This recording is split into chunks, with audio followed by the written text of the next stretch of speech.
नमस्कार दोस्तों, मैं हूं अंजलि और आपका स्वागत है एनिमे एक्सप्लेन्ड इन हिंदी पर। यहाँ आपको मिलेगी आपकी पसंदीदा एनिमे सीरीज की पूरी कहानी, वो भी हिंदी में। तो तैयार हो जाइए एनिमे की दुनिया को एक नए अंदाज में समझने के लिए। चलिए शुरू करते हैं। दोस्तों, मैंने एक नया इंस्टाग्राम पेज ओपन किया है, प्लीज चेक इट आउट। तो एपिसोड की स्टार्टिंग वहीं से होती है जहाँ पर हमारा एपिसोड 4 खत्म हुआ था कायज की, और कार्य दोनों सीढ़ियों से गिरकर बेहोश हो गए थे और उन्हें देखकर ऐसा लग रहा था कि कज़ाकी ने कार्य को शील्ड कर रखा है, यानी कि उसने कार्य को गिरने से बचाया होता है और इजुरु ने उन्हें देख लिया होता है। काजाकी होश में आता है और वह देखता है कि वह नर्स के ऑफिस में है और वहां पर नर्स कज़ाकी को बताती है कि तुम दोनों सीढ़ियों से गिरकर बेहोश हो गए थे। कज़ाकी कहता है, हाँ, हमारा पैर फिसल गया था। का ने कार्य को गिरने से बचाया होता है। यह बात नर्स को भी पता चल गया था, इसीलिए नर्स उसकी तारीफ करती है और उसे एक गुड बॉय बोलती है। और गुड बॉय सुनकर कायजाकी को थोड़ा सा अजीब लगता है, क्योंकि वो एक 27 साल का बूढ़ा इंसान है। हाँ, बूढ़ा नहीं सही, लेकिन बॉय भी तो नहीं है वो, इसीलिए उसे थोड़ा सा अजीब लगता है। फिर वहां पर लगे स्पीकर से एक आवाज आती है और वो आवाज नर्स को स्टाफ रूम में बुला रही होती है। इसीलिए वो नर्स काजाकी को यह कहकर चली जाती है कि तुम काजाकी का ध्यान रखना जब तक वो जाग नहीं जाती, और जाते जाते वह यह भी बताती है कि इजुरु ने उन दोनों को यहाँ पर लाया होता है और उसे भी उन दोनों की काफी चिंता हो रही थी। इजुरु ने उन दोनों के बैक पैक्सेस को भी वहां पर रखा होता है और वहां पर वह ग्रीन वाली बैग नहीं होती जो कि कार्य लेकर भाग रही होती है, जिसे काजाकी को देखकर समझ आ जाता है कि वह ग्रीन बैग इजुरु का ही था। पर वह यह नहीं समझ पा रहा होता है कि कार्यो उस बैग को लेकर क्यों भाग रही थी। फिर कज़ाकी को अपने एक पास की बात याद आती है जिसमें उसने एक एक कंपनी को नया नया ज्वाइन किया था और वह उस कंपनी में एक लड़की के अंडर ट्रेनिंग पर था, और जब वो लड़की उस कंपनी में काफी अच्छे से काम कर रही होती है और उसके सेल्स काफी ज्यादा बढ़ रहे थे, इस वजह से उसके को वर्कर्स को जलन होने लग गई थी कि यह लड़की कहीं हमसे आगे ना निकल जाए। इसीलिए उन आदमियों ने उस लड़की को पछाड़ के लिए काफी गलत हरकतें की। उनकी हरकतों की वजह से हमेशा उस लड़की को डांट पड़ती रहती थी और कायज की एक दिन परेशान होकर उस लड़की से पूछ ही लेता है कि क्या तुम्हें गुस्सा नहीं आता कि तुम जिन साथी के साथ कभी काम किया करती थी, जिनके साथ तुम्हारे अच्छे संबंध हुआ करते थे, आज वही लोग तुम्हें नीचा दिखाने के लिए अपनी हदें पार कर रहे हैं। और इस पर उस लड़की का जवाब सुनकर कायज की दंग रह जाता है। वो लड़की कहती है, अपने स्वार्थ के लिए दूसरों का मजाक उड़ाना इसका कोई मतलब नहीं बनता है और यह सिर्फ एक निष्फल प्रयास होता है। इसका मतलब यह है कि वह मुझसे किसी और तरीके से नहीं जीत सकते। पहले वो लोग कड़ी मेहनत करते थे और हम सब फ्रेंडली कंपटीशन भी किया करते थे, हमें मजा भी आता था, लेकिन यह फ्रेंडली कंपटीशन कब दुश्मनी में बदल गई पता ही नहीं चला। कड़ी मेहनत करने वालों को इस तरह का बर्ताव करता देख मुझे गुस्सा नहीं आता, मुझे बस दुख होता है, बस और कुछ भी नहीं। फिर हम प्रेजेंट में देखते हैं कि कायज की कार्य को उस लड़की के साथियों से कंपेयर कर रहा होता है और उसी बीच कार्य को भी होश आ जाता है। कार्य एकदम झटके के साथ उठती है, लेकिन कायज की उसे शांत कराता है और उसे सारी बातें बताता है कि हम बेहोश हो गए थे, इजुरु हमें यहाँ पर लेकर आई, उससे हमारी चिंता हो रही थी, एटसेटस। फिर कज़ाकी कहता है कि इजुरु वह ग्रीन बैग भी अपने साथ ले गई और मुझे पक्का यकीन है कि वह बैग उसी का था। अब तुम ईमानदारी से सारी बातें बता दो कि आखिर तुम उस बैग के साथ क्या कर रही थी। वक्त बीत रहा होता है लेकिन कार्य कुछ बोल नहीं रही होती। काज़ाकी कहता है कि तुम इन सब चीजों से भाग नहीं सकती। कार्य, मुझे जवाब दो, क्या तुम उसके बैग को चुराने की कोशिश कर रही थी? यह सुन कार्य फट से कहती है, नहीं, मैं चोरी नहीं कर रही थी। उसके बाद वह दबी दबी आवाज में बोलती है, मैं बस इज़रू को थोड़ा सा परेशान करना चाहती थी, मैं उस बैग को कहीं छुपाने वाली थी। यह सुन काइजाकी कहता है, क्यों? तुम उसे परेशान क्यों करना चाहती थी? क्या तुमने हार मान ली? क्या तुम्हें लगता है कि उसे परेशान करके उसे हराना बस यही आखिरी रास्ता बचा है? कार्य कहती है, तो तुम उसे बता दोगे कि मैंने उसे रास करने की कोशिश की क्योंकि मैं उससे जलती हूँ, इसीलिए। हाँ, तुम उसके करीब हो, इसीलिए तुम्हें पता था कि वो बैग उसका था और इसीलिए तुम मुझ पर गुस्सा हो और तुम मुझे हर्ट करने के लिए मुझसे ऐसी बातें कर रहे हो, है ना? काज़ाकी कहता है, मैं शर्त लगाता हूँ, मैं तुम्हें इससे ज्यादा हर्ट कर सकता हूँ। अगर इसके बारे में मैं ओगा को बता दूं और यह सुनकर कार्य का रिएक्शन ही उसका हाल आपको बयां करेगी। उसका चेहरा देखकर काइजाकी कहता है, रिलैक्स, मैं बस मजाक कर रहा था, मैं उसे कुछ भी नहीं बताने वाला। काइजाकी उसे समझते हुए कहता है, मैं उसे कुछ भी नहीं बताऊंगा क्योंकि मैं तुम्हारे खिलाफ नहीं हूं। लेकिन मुझे ऐसा लगता है कि जब आप किसी को कीचड़ में खींच कर ले जाते हो तो सबसे ज्यादा गंदे आप खुद हो जाते हो, किसी को नीचा दिखाने के लिए। तुमने जो मेहनत की है, तुमने जो एक ट्रस्ट बिल्ड किया है, स्कूल के सभी बच्चों में, उसे बर्बाद मत करो। ऐसा करके उल्टा तुम अपनी ही मेहनत का मजाक उड़ाओगी। और अगर तुम्हें यह चीजें खुश करती हैं तो तुम बस एक लूजर हो जिसने कोशिश करना ही छोड़ दिया है।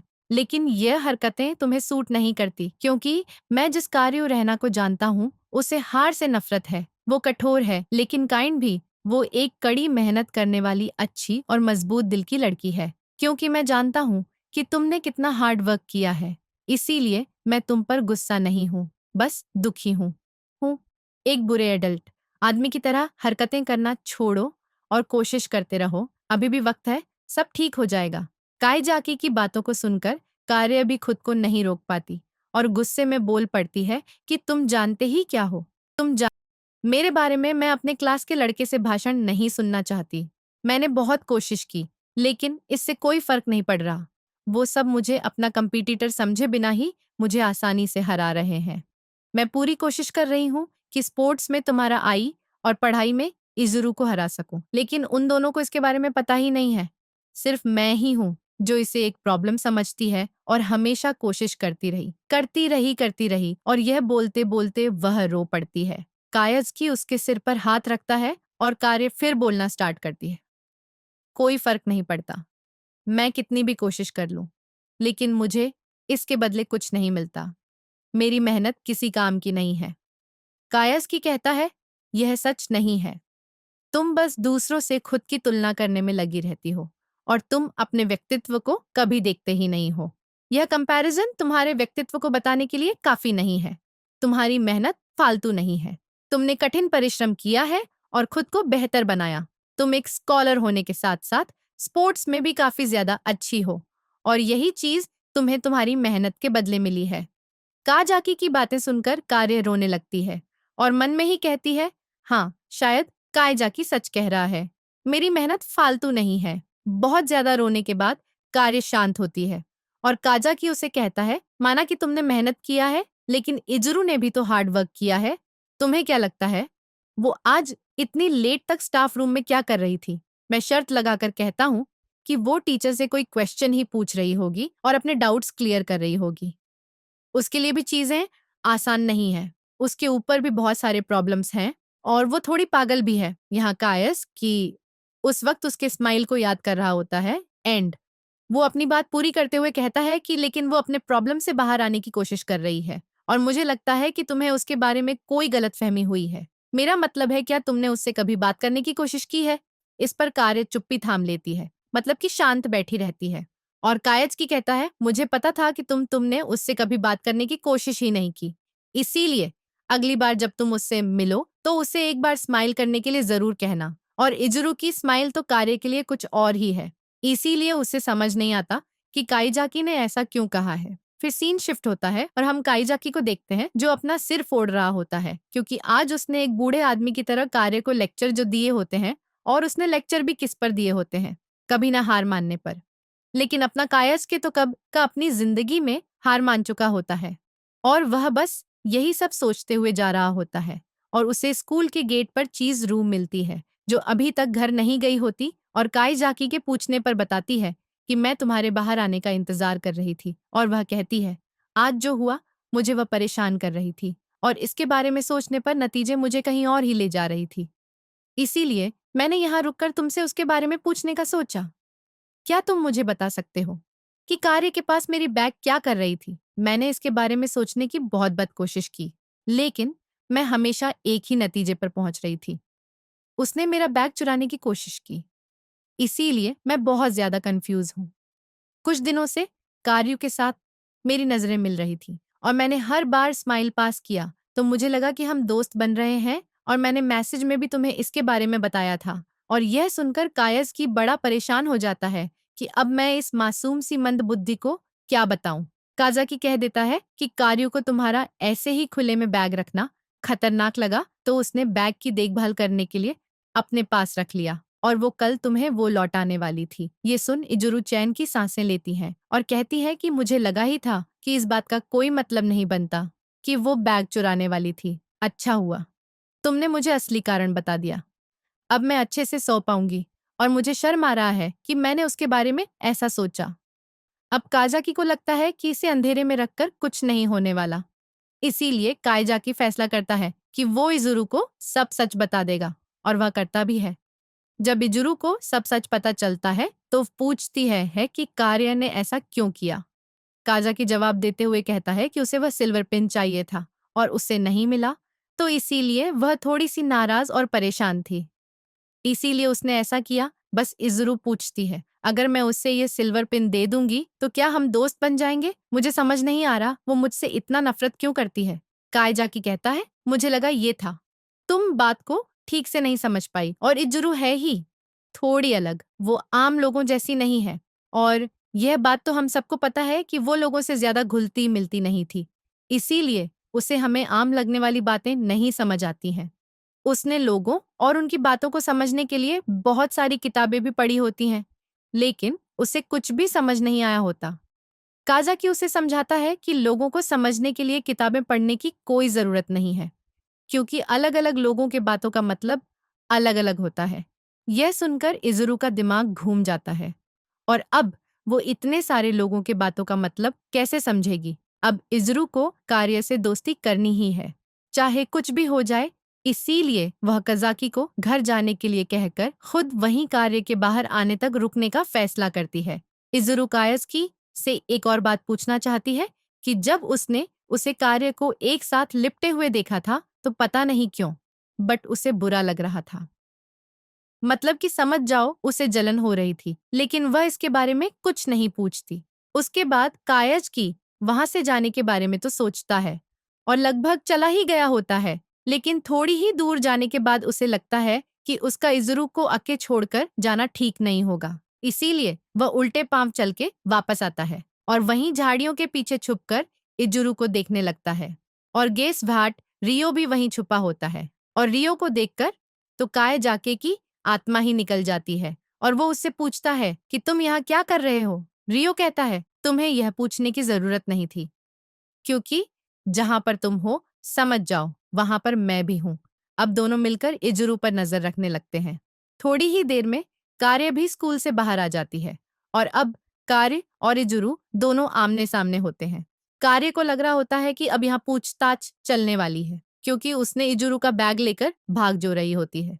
बट ऐसा कुछ होता नहीं है। इजुरु उससे पूछती है कि क्या तुम्हें ये सिल्वर पिन चाहिए था? मैंने सुना कि तुम मेरा बैग लेकर भाग रही थी और यह बात मुझे कजाकी ने बताई। अब यहाँ पर कायजाकी और कार्य दोनों हैरान परेशान हो जाते हैं। कार्य कायजाकी पर गुस्सा हो जाती है क्योंकि उसने चुगली जो कर दी होती है, और कायजाकी इसीलिए हैरान होता है क्योंकि इजुरु ने उसका नाम बड़ी आसानी से बता दिया कि इसी ने मुझे सारी बातें बताई हैं। इजुरु उसे अपना सिल्वर पिन देने को तैयार हो जाती है और इसके बदले वो कार्य से दोस्ती करना चाहती थी, लेकिन कार्य सीधे मना कर देती है। इसीलिए इजुरु पूछती है, क्या तुम मुझसे नफरत करती हो? कार्य हैरानी के साथ कहती है, नहीं ना। सुनकर इजुरु पूछ लेती है, तो तुमने मेरा बैग छुपाने के बारे में क्यों सोचा? कोई ऐसा क्यों करेगा जब तक वह किसी से नफरत ना करता हो? और यह सुनकर कजाकी और रियो हैरान होते हैं कि इजुरु ने सारी बातें सीधे सीधे कैसे पूछ ली, क्योंकि सीधे पूछ लेने से कार्य को थोड़ा बुरा लग सकता था, लेकिन इजुरु को इन बातों से कोई फर्क नहीं पड़ता था, क्योंकि उसे समझ नहीं आती ये बातें। और अब तक तो आप भी चीज रू को अच्छे से जान ही गए होंगे कि वो कैसी है। पहले तो कार्य इस सिचुएशन से भागने वाली होती है, लेकिन उसे काई जाकी की बातें याद आ जाती है और इसीलिए वो इस सिचुएशन को फेस करने का ठान लेती है। और कार्य का यह निर्णय काफी ज्यादा साहस भरा होता है, क्योंकि कार्य अब भी एक ऐसी परिस्थिति में थी जहां से मैक्सिमम लोग भागने के बारे में सोचेंगे और कुछ बहाना बनाकर बातों को घुमा देंगे। लेकिन बहुत कम लोग ऐसे होते हैं जो हिम्मत दिखाकर ऐसी परिस्थितियों का सामना करते हैं। इसीलिए अब से आप अपने हालातों से भागना छोड़ दो। और उनका सामना करने की कोशिश करो और आप देखोगे कि आपकी परिस्थितियां अपने आप ही ठीक होने लगेंगी। कार्य ऐसा ही करती है और वह सारी बातें इज़रू को बता देती है जो उसने कायाजाकी को बताई होती है। वो यह कि कोई फर्क नहीं पड़ता कि मैं कितनी भी मेहनत कर लूं, तुमने मुझसे मेरा सब कुछ छीन लिया और स्माइल करके मुझे चढ़ाती भी रहती हो। यह सुन इज़रू अपना हाथ उठाते हुए कहती है, मैंने कभी तुम्हारा मजाक नहीं उड़ाया। और इजुरु सोचने लग जाती है कि इसने कार्य का मजाक कब उड़ाया और कार्य हैरान होती है कि ये इतनी आसानी से कैसे पलट गई। हमारी नजरें जब भी टकराती थी तो ये स्माइल करके मुझे चढ़ाती रहती थी और स्माइल से कार्य को काजाकी की बात याद आती है कि तुम अगली बार जब भी उससे मिलो तो उसे स्माइल करने के लिए कहना। इसीलिए कार्य उसे मुस्कुराने के लिए कहती है और जैसे ही इजुरु स्माइल करती है उसे सारी बातें समझ में आ जाती हैं। कितने दिनों से इजुरु उसे फ्रेंडली स्माइल ही पास कर रही होती है, लेकिन उसकी स्माइल ही ऐसी थी कि किसी को भी लगेगा इजुरु उसका मजाक उड़ा रही है। उसे टेस्ट करने के लिए कार्य उसे फिर से स्माइल करने के लिए कहती है। एंड अब कोई कितनी बार भी चीज रू को स्माइल करने के लिए कह दे, उसकी स्माइल तो नहीं बदल सकती। कार्य उस पर भड़क जाती है कि क्या तुमने कभी शीशे में नहीं देखा कि तुम्हारी स्माइल कैसी है? तुम्हें पता भी नहीं होगा कि लोगों को तुम्हारी स्माइल की वजह से कैसा लग रहा होगा। मैं हमेशा सोचती रही कि तुम मेरा मजाक उड़ा रही हो, लेकिन इजुरु कहती है कि मैं तो इस उम्मीद से स्माइल पास करती थी ताकि हम दोस्त बन जाएं। और कार्य यहाँ पर इजुरु के ऊपर हंसने लगती है कि ये लड़की कितनी अलग है और इजुरु भी उसे अपने बारे में सब कुछ बता देती है कि उसे नहीं पता कि लोगों से बात कैसे करते हैं। वो अब तक अकेली थी और वही सारी बातें जो कि उसने कासाकी को बताई होती हैं। और इजुरु के बारे में सब कुछ पता चलने पर कार्य को समझ आ जाता है कि उस दिन भी इजुरु ने जानबूझकर उसके हाथ में स्टॉप वॉच नहीं पकड़ाया होता है। और फिर दोनों हाथ मिलाते हैं और इन दोनों की दुश्मनी यहीं पर खत्म हो जाती है। कार्य भी अपने के पर शर्मिंदा होती है और उसे सॉरी कहती है और इजुरु उसे माफ कर देती है क्योंकि दोनों दोस्त जो बन चुके होते हैं। और इस बार इजुरु अच्छे से स्माइल करती है और यह सीन यहीं पर कट हो जाता है। फिर कजाकी के घर पर हम देखते हैं कि कार्य उससे भी मैसेज करती है और रियो उसी वक्त उसकी फोटो खींच लेता है। अपने रिपोर्ट के लिए फिर दोनों पार्टी करते हैं और कायस की अपनी पुरानी बातों को याद करता है। रियो उसे थोड़ा ट्रोल करता है और इसी के साथ यह एपिसोड खत्म होता है और हमें पोस्ट क्रेडिट सीन में दिखा जाता है कि हमेशा की तरह इजुरु अकेली लंच कर रही होती है, लेकिन इस बार कार्य तराई के साथ वहां उसके पास आकर बैठ जाती है और फिर तीनों साथ में लंच करने लगते हैं। और बस इसी के साथ हमारा एपिसोड एफ भी खत्म हो जाता है।